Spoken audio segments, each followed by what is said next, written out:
Hello, this is Matt from Ace Appliance in Toledo, Ohio. Welcome back to another in-home diagnostic video brought to you by ApplianceVideo.com.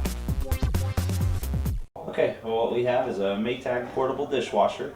Customer's complaint is they're getting a leak out of the bottom right hand corner. So we've got the dishwasher hooked up, water turned on. We're just going to go ahead and run it.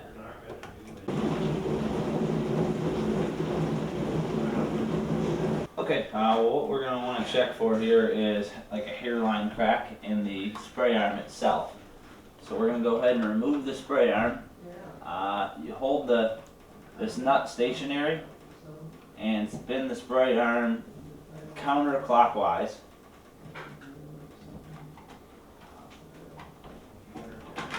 And the spray arm will lift right off.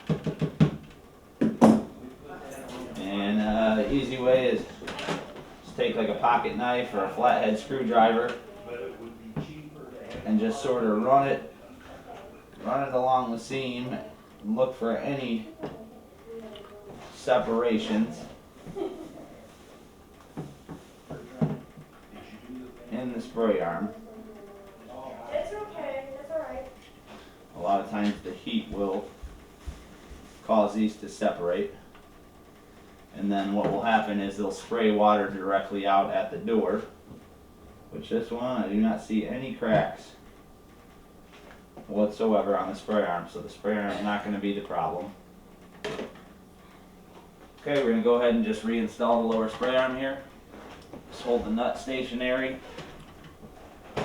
and spin it clockwise. You want to be careful, make sure you don't cross thread it because it is just plastic. You don't need to over tighten it, just kind of snug it up. Okay, well what we got, this dishwasher here, the fill level is very close to this bottom lip. So where if you get any over sudsing or anything like that, that water is going to run right up underneath this edge. There's no bottom seal on this particular unit. So if you get anything, water running up that way, it's going to run right up and out. To check the water level, if you kind of lift up on the float, you should hear a click. And that's going to indicate that basically our water level that we have here is still within the acceptable range, because where the float's sitting,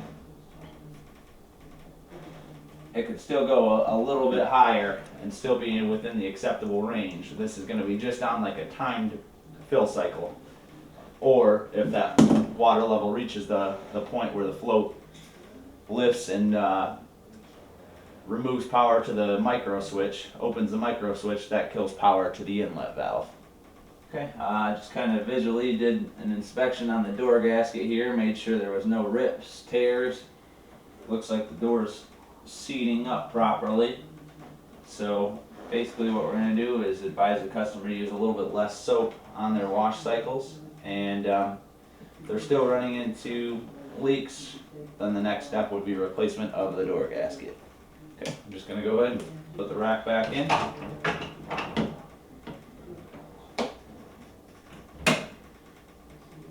I'm just going to let it run a little bit longer here to see if we can actually see any kind of a leak.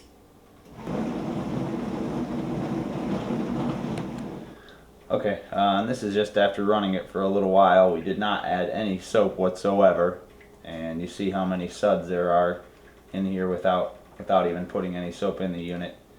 Another thing you want to check for is just make sure that the jet dry isn't leaking out, which the dispenser is still full, so this one isn't.